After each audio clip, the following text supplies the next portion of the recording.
You know, it's a question that pretty much everyone asks at some point, especially when we lose someone we care about. Is that it? Is there any way to connect with them again? Well, today we're going to dive into what the Islamic perspective has to say about this, exploring what the tradition tells us about that realm beyond our own. So first up, let's be clear. This question isn't unique to any one faith or culture. It's a deeply, fundamentally human feeling, this longing to know what happens next. So that's the big one, isn't it? Can we actually bridge that gap between our world and theirs? To even begin to answer that, Islamic tradition flips the question around and asks, okay, what's actually happening on the other side? Right, so Section 2, when souls meet souls. Before we can even talk about the living connecting with the dead, we have to figure out if the dead can even connect with each other. The answer to that question really sets the stage for everything else. Our first clue actually comes directly from the Quran. When it talks about martyrs, it describes them as being happy and, well, waiting for the people they left behind to join them. Think about that for a second. The very idea of waiting implies that they're conscious, that they're aware, and that they're looking forward to something. So the Quran gives us this hint, this little peek behind the curtain. But if you want a much more vivid, detailed picture of what this meeting of souls actually looks like, well, for that, you turn to the prophetic traditions.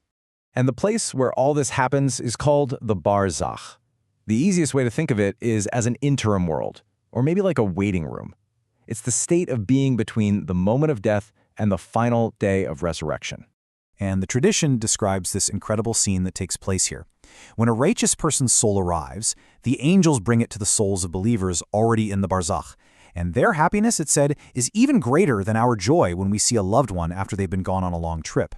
They all gather around and they're just eager for news, asking, what about so-and-so? How is this person doing? Now, this is absolutely crucial because it tells us two huge things. One, the souls are fully conscious, they remember who they are. And two, their only source of news about our world is these new arrivals. Without that consciousness, none of this talk about connection would even make sense. So, okay, souls can meet each other over there. That brings us right back to our big question. What about us? What about the living? Is there any kind of bridge that connects our world to theirs? Now on this point, the sources are crystal clear. Any kind of interaction with a departed soul while you're wide awake, that's considered a miracle. It's a special exception, like the Prophet Muhammad's famous night journey. It's just not something that's described as happening in our normal everyday lives. And this comparison here really drives the point home.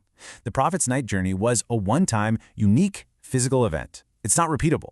But seeing him in a dream? The tradition says that's an experience possible for any believer. And right there, that's the key. Dreams are pointed to as the primary bridge between our world and theirs. So the understanding is that when we dream, our soul isn't just making up little movies in our head. It actually enters a kind of different state, a realm that's a step before the Barzakh. And it's in that space, and only by God's permission, that a meeting can happen. Our soul travels to this in-between place, and their soul can meet us there. Okay, on to Section 4, the rules of contact. But just because this bridge exists doesn't mean it's a free-for-all. Not at all. There are rules, and understanding the boundaries around these dream meetings is absolutely essential. And here are the three big ones. First, no dream can ever change religious law.